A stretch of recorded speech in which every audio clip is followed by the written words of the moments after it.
Cool. Good evening, everybody. Welcome back to another episode of the Honest Concepts podcast. I hope you're all doing well today. Sir, how are you doing? I'm doing well. Hope you are. I'm doing just fine. Good, Thank you good. very much. My name is Sensei Bronson Long. This is my instructor, Master Autry. Sir, I've been training in the martial arts with you for quite some time now. Learned a lot of stuff over the years with you. Some of the most important things were things that I don't even use on the martial art floor. Yes, Things that help me internally and socially. And luckily, I've got the privilege over the years after working with you to be able to do a show every single Tuesday at 7:30 p.m. Eastern. So every week we do something a little bit different. I Yes, mean, sir. it's the same, but it's different, right? We try to make it different. Right. Yeah. We every week we take turns, Right. bringing up a different topic to each other, and we spend about 30 minutes talking about it. So we've actually had a lot of fun doing this. I know I have for sure. We've Without a gotten doubt. good feedback from a Yes, lot of sir. people that have been watching it with us. It's just wholesome. It just feels good to get down with people and just Right. have a solid conversation Sure. about anything and everything you can connect to in life. And Excuse me. that's what's really cool about this show, is that this is so much more than just our walk through martial arts, but really more importantly, our walk through life. Right. And that's what the premise of doing this for. Absolutely. It really was, yeah. Yes, sir, it sure is. So this week was my week to come up with a topic. And you did. I sure did. Yes, sir. And what's cool about this, and in my personal opinion, of course, I'm biased. I came up with it, so I think it's cool. But I actually taught a lesson on this, sort of similar to this, a few weeks ago during a Thursday class. Okay. And I've since then kind of built upon it just a little bit. But essentially, what we're going to be talking tonight is how bonds are built.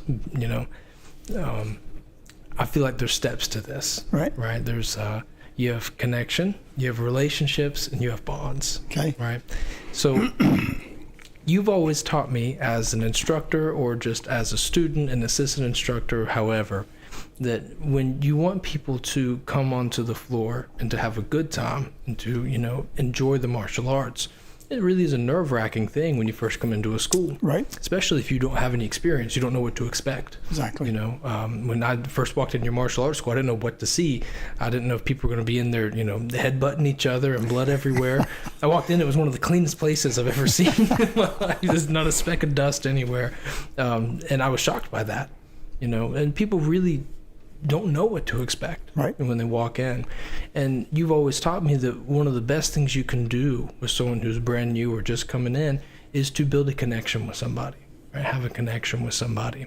And the more I thought about this and the more I think about how connections evolve over time.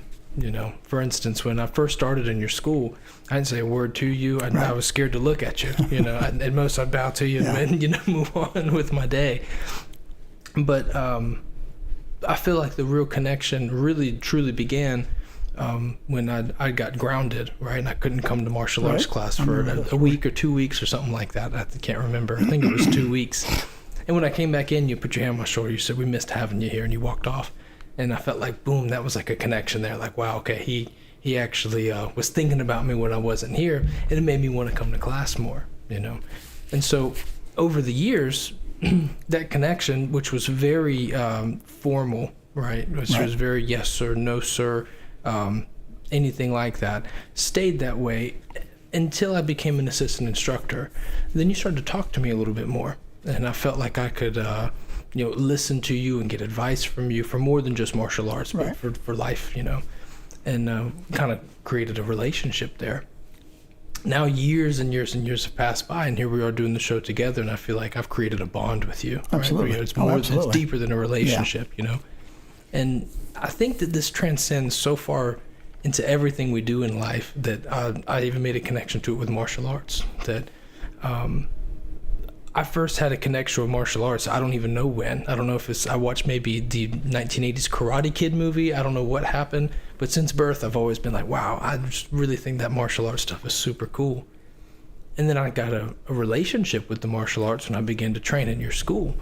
And in the beginning, the relationship was like magical. It's like something surreal. I had so much joy and fulfillment coming from it. It was overflowing with positive feedback, right? Yeah. It's just great. Not a negative thing I could say about it. Now, as the years have gone by, I've had so many experiences in the martial arts. I've had good experiences. I've had great experiences. I've had moments where you've shown me something, and I go home, I get in the car, and I'm just like, man, that was wow, overwhelming sometimes. Sometimes it's brought me to the point of tears before. Yeah. I've called you before and been like, sir, that was just, wow. I don't know how to describe that feeling. I've done the same thing. Yes, sir. I've done the same thing. Yes, sir. There have been nights where, I go home and I try to practice a cut you show me with the sword. And it's like, I'm trying so hard to get this right. And I know it's not perfect. And it's just so frustrating, so difficult. You see the technique, but you don't see the 20 years it took to get that technique. Right. That's what everybody does. Yes, they sir. see the technique, they'll see a black belt or second, third, fourth, fifth degree. And they'll say, okay, I want to look like that, but it's 20 years, 30 years. Yes, sir. And they don't see that. They just see the one cut. Right. Yeah. Exactly. That's what I used to do. I used to see these guys do stuff. I was like, I'm going to do that. Right. Yeah, right. Yes, sir. Exactly. It's so funny. My wife's walked into the room before, and I'm holding a sword, just tears rolling down my face, just trying the same cut, just the slowest motion you can possibly move. And because of that, my relationship with the martial arts, of course, it's all positive. It's a good thing.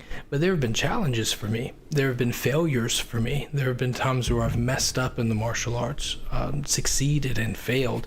And over the years, even though the vast majority of it is overwhelmingly positive, Right. there's other feelings mixed in there as well. Okay. And I feel like that is what takes a relationship and morphs it into a bond. Okay. The first time I ever tried frying fish, I messed up. I messed up. I didn't get the breading to bond to the fish correctly. Right. And so I cook the fish. I bring it out of the pot and send that hot vat of oil, and I pull it out and I bite into it. And the breading looked great, but the fish wasn't as good because that breading didn't bond to that fish. So there's little air pockets in between the breading and the fish, and it gets dry in there because that hot air dries out that fish. And so to me, a bond is something that really sticks through the heat. Even if you were to throw it in a vat of oil, it still sticks, and it's perfectly connected together. And over the years, I feel like that's what martial arts has come to me. That even through the hard times, through the rough times, and through the good times, I still get to stick with that martial arts. I look at things a little bit different. Yes, sir. Excuse me, guys. I'm sorry. Connection. Let's say I took a piece of notebook paper and set it on the coffee table. Just set it down on the table. It's got a connection. It's touching the table's touching it. But it's a light connection. That's how it starts. If I take some glue and put it on that paper, on that table, on that back of that paper, sticks to that table, now I've got a bond. Wow. So it can go from something, the same thing, but it starts with a foundation. That's how I've always looked at things. I break things down different. Like I said, I'm not a psychologist. I'm not, college graduate or anything. But this, I've looked at this through the years, is paper can sit there and blow away, a little light connection. But it's up to us. If we put that glue on it and it starts bonding, now we have something to work on because the bonding is the foundation. Wow. Which turns into friendship, relationships. If you're married or if your mom, your dad, or whoever, your friends at work. And that's what has to happen. You have to start with that bond. You have to have that foundation. You have to put that glue on there. Wow. That's how I look at it. It's different. That is different. Yeah. I like that. Yeah. That's very, very cool. You're so right. I think that foundation is something that I think glue is actually a really good analogy for that because it's not something that shows up magically. Right. It's something that you have to apply yourself. Right. You actually have to put it there in order for it to work. Yeah. And most glues aren't instant. You have to give them a little bit of time to dry. Right. And it seems to me that most things like that, like bonds, take time and they take work. My wife and I, obviously, we've had a relationship for a long time. Right. And at first we, had a connection. We're like, okay, yeah, this is going to work out. Let's date a little bit. We have a little bit of a relationship. And over the years, we've had hard times. We've had good times. We've been in sickness and in health and then all the other things you say to your vows, for better or for worse and all that. And, even though the worst times or the sick times aren't great, people always say this, but it is very, very true, that it's those bad times that really make you appreciate the good times. It's like it makes you work together. Mm-hmm. You do. Exactly. It makes you work together. Exactly. It strengthens that. Exactly. In fact, because if everything was peaches all the time, you might love your wife and stuff, but it's the hard times. And like I said, me and Ms. Ultra been through hard times and trying to build school, and it was just hard, you know. Right. I've seen times we look for a quarter to go get a taco to split, you know. But that's the hard times, but that's why we enjoy stuff. I mean, she stuck with me, I would definitely stick with her, Exactly. you know. I think it goes both ways too, and actually it's really cool that you say that. I just had this thought.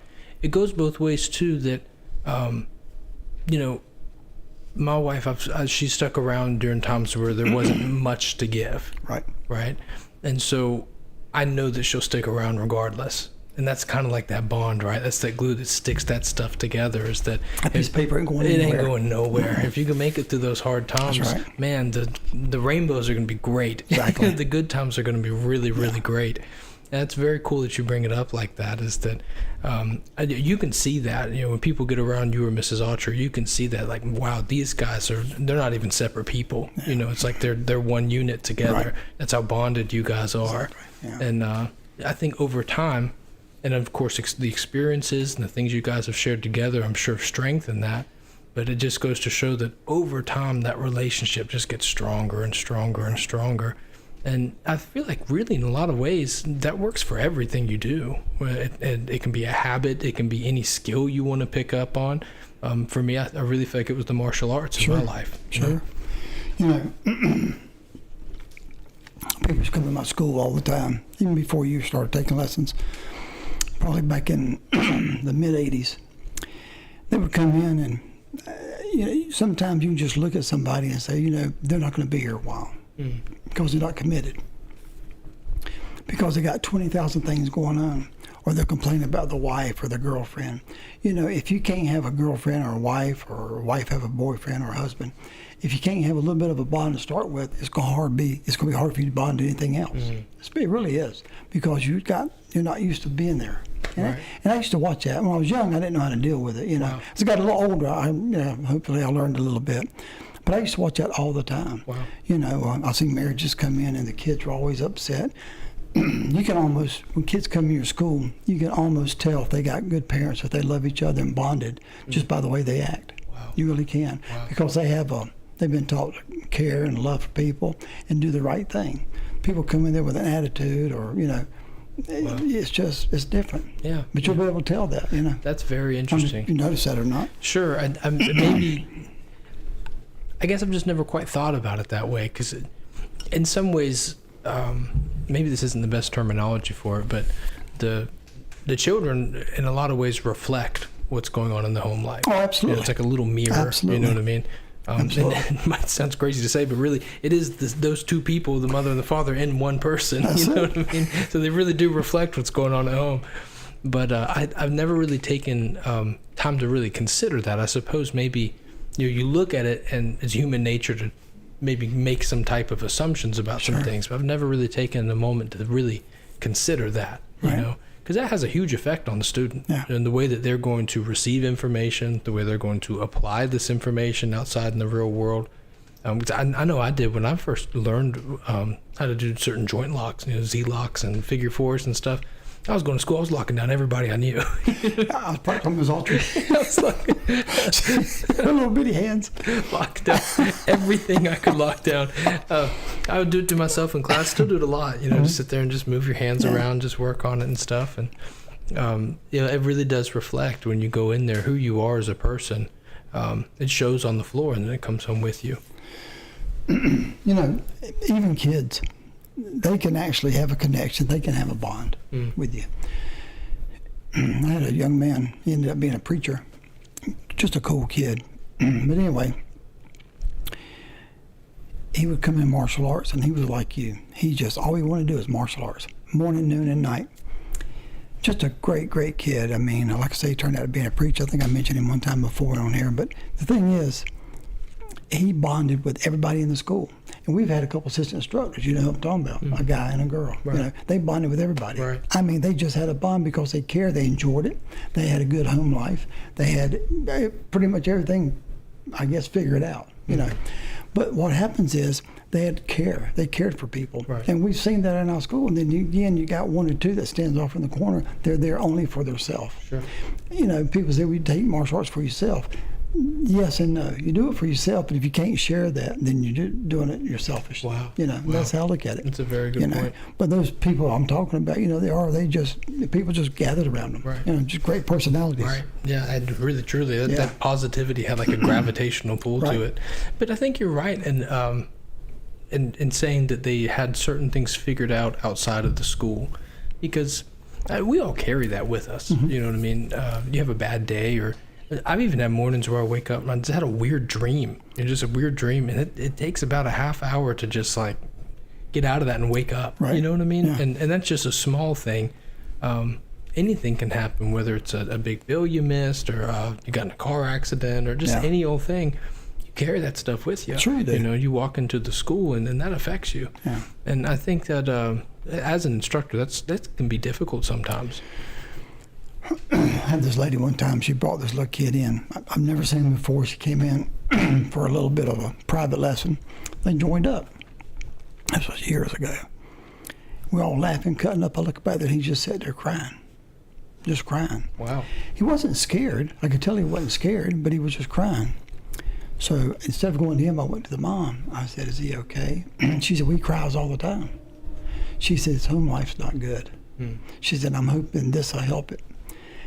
And I wanted to say, you got it backwards. Right. Get your home life straight, and he'll enjoy this. Right. Those kids can't enjoy anything if they don't have any joy at home. That's right. They can't. I don't care what Right. anybody says. You give them ice cream, they'll eat it, but they're not going to enjoy it. If the mom and dad's holding hands and they're hugging on him, he'll enjoy the ice cream 10 times better. And I told right. her that. You're right. I told her, I said, you know what? Things aren't right at home. He's not going to be happy. He's not going to do well with anything. That's just what, it is. Yeah. You're She said, very- well, you're probably right. Probably. That's all I said to her. Yeah. I think they That's funny. stayed 3 weeks, 4 weeks. Wow. Right. But that's the kind of stuff that bothers you. It does, doesn't it? Oh, yeah. I mean, I sat there and I just think, man, this kid could be so good. And he seemed like a caring little kid, but he just cried and he just wasn't happy. Wow. But you could tell he wanted it so bad. Right. Exactly right. It's hard. Right. And I think that's pretty natural. And once you get older, you get hardened by life. Your heart kind of in some ways gets calluses on Sure. it, if you will, from all the rough stuff. But if you look into the eyes of a youngin', you can tell they yearn for joy, Right. yearning for peace, Right. yearning for structure. Right. And A kid wants to be loved.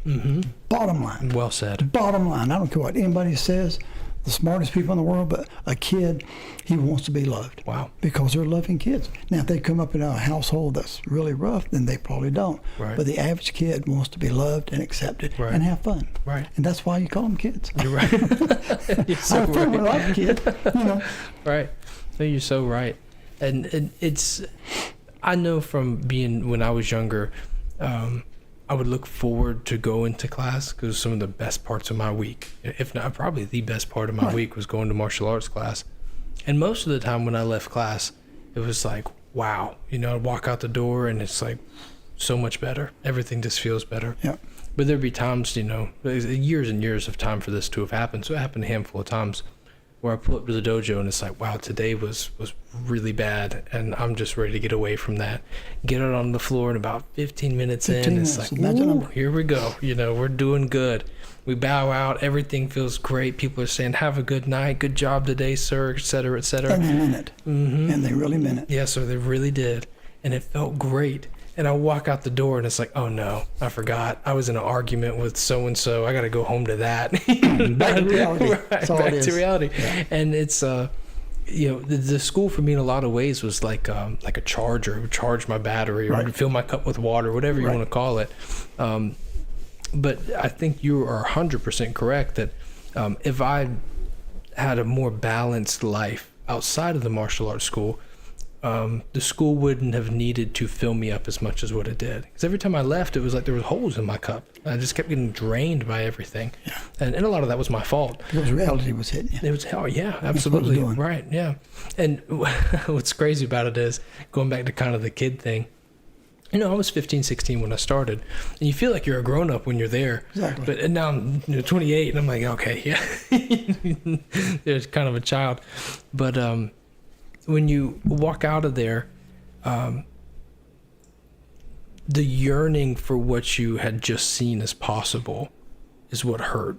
Does that make sense? Say that again. I'd go into the school, I'd experience greatness, I'd see kindness, I'd see compassion and a lot of passion, people driving to better themselves and to do well. And that was the only place I saw that at. And so when I'd leave there, I'd go somewhere else, and you start to realize, wow, that's possible. There is places out there. There are places out there where people are just wanting to do a good thing. They're wanting to be better. They're wanting to help people.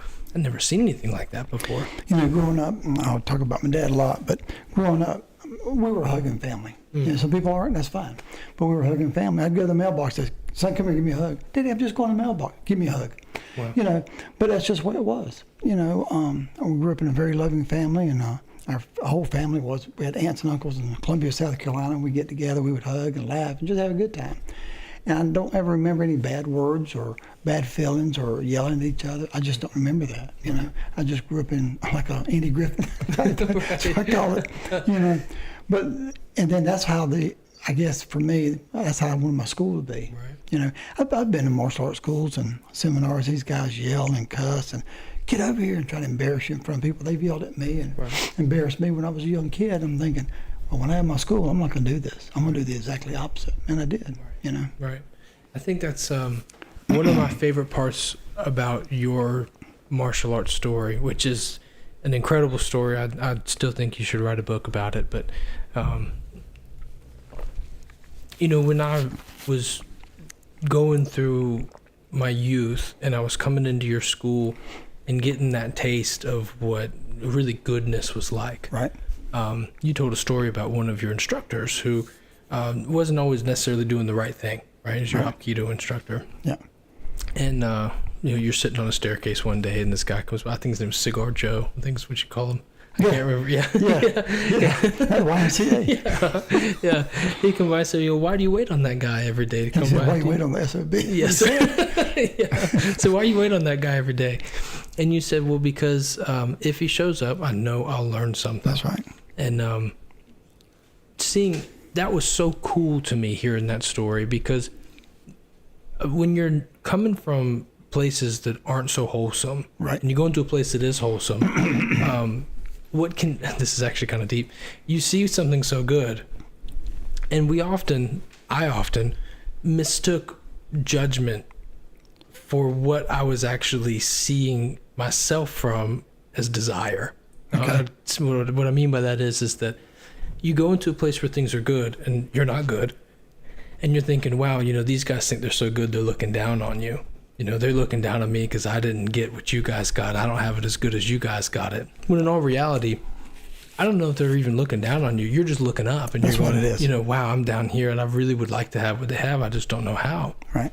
And when I heard you tell that story the first time about that Aikido instructor, and you're saying, you know, if he shows up, I was like, wow, you know, he really is, talking about you, really able to look past certain things in order to understand there's beyond that. There's greater things. There's a finer purpose for you to be training and learning martial arts. When I heard that, I was like, okay, cool, I can stick around here. It's like, I mean, this is an old saying, it's true, but you try to look for the best in people. It's not that I'm special or anything, but I do. My dad taught me that. For the ones that might not know, the gentleman he's talking about is, he was an Aikido instructor, and he had a little bit of a drinking problem, a big one. He would show up half the time he wouldn't. He had 20 students that went down to 10, and went down to 6, and went down to 1. I was the one. Really? He would, I think he had 1 or 2, but sometimes he wouldn't even show up, and everybody would cuss at him, get mad, and they'd leave. I'd just sit there. 30 minutes later, he might drive up, and we'd go in there and work out, just him and I. I learned a lot from that gentleman about martial arts, not about life. Sure. That's sure, life is fine, but I learned martial arts, you know, and that's what I went there for. Right. I didn't go there for anything else, you know. So. Right. Looking for the good in people. And I think that, wow, I mean, goodness gracious, that's the type of stuff that you're looking for.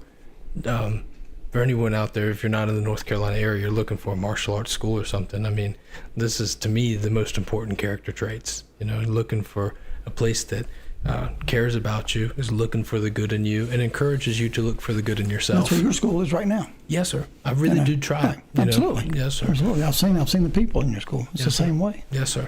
And you got some new students coming in this week. I do. Yes, sir. Exciting, isn't Yeah, it is very, very There's exciting. nothing new about it than having new students come in. It's so fun. It is. It's just fun. I love it. You know, it's so funny. You kind of get in this place sometimes where you enjoy teaching darker belts because Right. you get to you get into deeper concepts Right.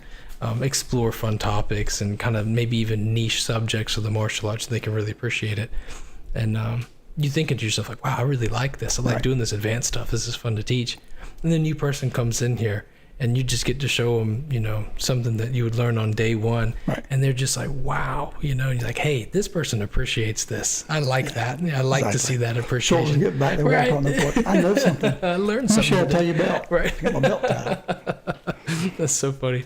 The first time I stepped out on the martial arts floor, so you guys had you walk into the building and there's like a little retail area right in Miss Autry's office and everything. It's a beautiful setup. You go through this little archway and there's the floor. But if you kept walking straight, there's a little office back there. Yeah. And so my first day of class, I had a gi. And one of the assistant instructors in there was like, "We're gonna step back into this office, and this is where you can get changed." I said, "Okay." So I put my gi pants on over my pants and put my gi top on over my shirt, and I put that belt around my waist. I said, "I don't know what to do with this."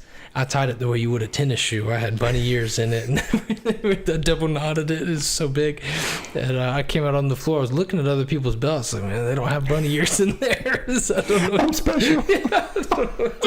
So you got some loops in yours. Excuse me, sir. I know you've been here 27 years. Your belt's tied all wrong. This is how you tie it. You guys never learned to tie shoes, huh? So that assistant instructor came by, pat me on the shoulder. He goes, "Come over here. I'm gonna help you with your belt." I said, "Thank you, thank you so much, thank you." But that was what was cool about it, is he helped me in private. You know, he didn't make a thing out of it or whatever. Miss Jenny Easter, it's so good to see you here tonight. Mr. Pool Mike, thank you guys so much for stopping by. It's always a pleasure to Hey, have guys, you how here. you doing? Miss Jenny Easter says, during the low times, whatever sticks around during those times is meant to be a part of your life. A person, a thing, an action, whatever it is. I am a full believer of everything happens for a reason. I agree. During the low times, the things that stick around are there for a reason, is what Miss Jenny's saying. She's good. I mean, her thoughts are pretty deep. We need to have her on here with us one night. That'd be fun. I'm serious. Put a That'd be chair right fun. in the middle. I wonder if Miss Jenny would get on a camera. I don't know. It's ultra long.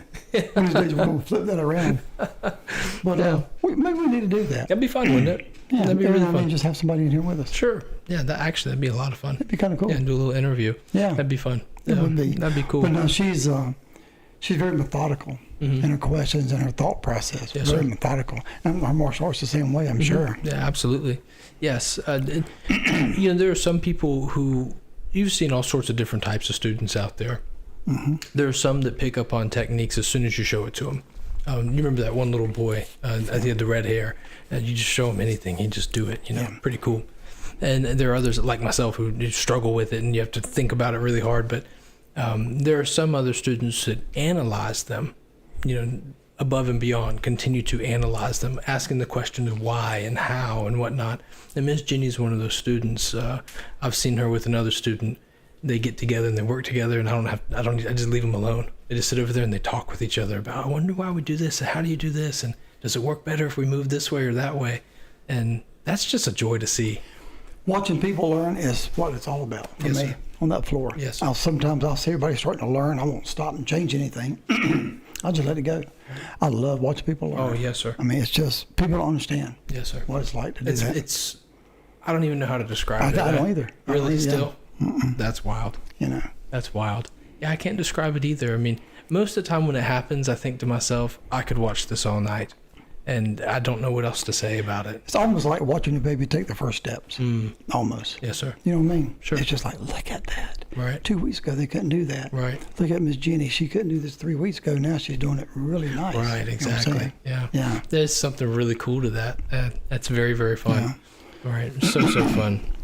Miss Jenny says, nope. No camera for her. That is can too do. funny. No can do. That's so funny. Goodness gracious. So we got 2 no's, her and Ms. Ultra. Her and Ms. Autry. That's so funny. But honestly, watching the students grow, going back to the kind of the title of the episode here, is that watching students build that bond with the martial arts is probably something that I enjoy maybe more than anything else when it comes to teaching. Is you see them get a relationship with it. I've seen students come in, they say, and I'll ask them, why do you do this? Why do you still come to class? And I've had students say things like, well, it's just a part of my life now. It's just what I do on Thursdays or on Sundays or whatever. This is just what I do. It's a part of my schedule. And over the years, that answer sometimes even evolves to get even deeper. Why do you come here? It helps me. This is good for me. I enjoy this. This is the highlight of my week, et cetera, et cetera. You see people slowly take, when I think of them building a connection with the martial arts, I think about like two wires. You take like, what's the jumper cables? Right. You know what I mean? The jumper cables don't do anything until they're connected to a battery. Right. There's no power going through them. Right. But once that connection is made, all of a sudden there's something going on there. There's something in there. You make that connection. And then you have one battery to another battery, and now there's a relationship between the two. You got power going from one to the other. And watching the students have that relationship with the martial arts, and ultimately, really on a deeper level, they're building a relationship with themselves a lot of times. They're showing themselves, wow, I can overcome things I didn't know I could do. I didn't know I could get in front of a crowd and talk to people. Right. I didn't know I could get on a camera and be a guest host on a podcast. I didn't know. I didn't know I could do those things.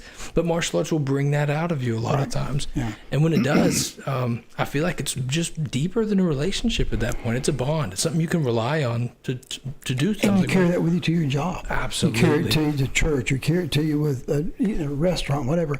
Ms. Ultra and I went to the grocery store this morning, and I was back at Food Line's, a grocery store around here. Anyway, it was that Food Line. Mm-hmm. And you get sliced turkey and stuff at the deli. Right. So I got a half pound of sliced turkey. And the lady was she was busy, but she stopped. Hey, can I help you? I said, yes, ma'am. Can I get some sliced turkey? She said, sure. And you could tell she had all this stuff to put out, and she was just overwhelmed.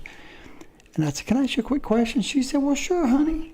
I said, how about the Cajun chicken or Cajun turkey? Is that pretty good? Or she said, I tell you what, let me slice you a piece, let you taste it. Just as pleasant as can be. So I tasted it. Well, yeah, let me have a pound of that too. But the thing is, her home life, wherever she's at, is good because her job was that way. Right. You can just tell people that way. And it was just pleasant sitting there. I talked to her for 2 or 3 minutes after she did that. Just an older lady, not old, but probably 45, 50, but just as pleasant as could be. And that's what happens. It spills over. Mm-hmm. It spills over to your work or my work or whatever, martial arts. Right. And that's what I do. Our students, it'll spill over, I think. Wow. So. Yeah, no, you're very, very right. By the way, the turkey was good. Was it good? The cookies you guys got were pretty good, too. I was surprised at how good those were. But, I was, too. It was also one of those. I was like, coconut. Right. Not bad. Coconut pecan. Yeah, that's a unique flavor. That was pretty good. Very good. Those things do spill over. They most certainly do. Miss Jenny says, I could not have said it better on how martial arts gives you things you need, but I am not there on the public speaking. Yeah. Everybody's just got different things that they do. And it's harder for me to do this than it is get in front of 500 people and do a seminar. Most certainly. That time you wasn't here and I did it by myself, that was stressful. I even sat there. Hard. It's stressful. I was like, I got to talk just for like this. Right. I'm not on stage or talking to 300-400 people. Yes, it was hard. It is. Because you can really feel it out, you know what I mean? When you're in a room full of dozens of people or even hundreds of people, you can look and see, okay, are they nodding at what I'm saying? Are they laughing when I say something? Right. Yes, sir. You get your uniform on, you're there. Exactly. You're doing martial arts. Here, it's just like, what do we do? Most of the time when we do this podcast, I don't look in that direction. Yeah. I always look this way because I see the results over there. I don't even want to look over there. I just want to just, that way, because the last thing I want to do is have that affect how we speak or how I'm thinking or what I'm doing. I just want to get locked into a conversation with you and just be authentic. Because, really, you talk about what spills over into your life and what comes into it. Sometimes these podcasts spill over into my life. I listen to these things too. This isn't just for whomever. It's not for me to preach at anybody, for you to preach at anybody. Sometimes I know what topics we've done over the past couple months, and if I feel like I need to revisit some things, I'll turn on an episode and I'll listen to it while I'm working and say, oh, Master Archer's got a really good point there. You know what I mean? And it helps me throughout the day. And I think how cool is that? You know, you get to have these things spill over into our life. Absolutely. I mean, I do the same thing. I mean, we just talk about fun stuff, and I keep looking at Ms. Archer over there. But we enjoy this. This is just what we do. And people understand we turn this off, and after 30 minutes, we'll sit here for 45 minutes. We did last week and talk. That's right. Then we stood over there, Right. talked for 30, 40 minutes. Absolutely. That's what we do, you know. Yes, sir. And we're going to do... and we will do it again next week as well. So it is past the 8 o'clock hour, guys. Gosh. And we do greatly appreciate each and every one of you coming by, the lurkers. And if you guys are chatting, Mr. Poole Mike or Miss Jenny, we thank you for it, sir. Thank you so much for doing this with us. And Happy to do it, sir. Thank you. We'll be back again next Tuesday, 7:30 p.m. Eastern. We'll see you guys then. Have a Have a great good night, rest guys. of your night, guys.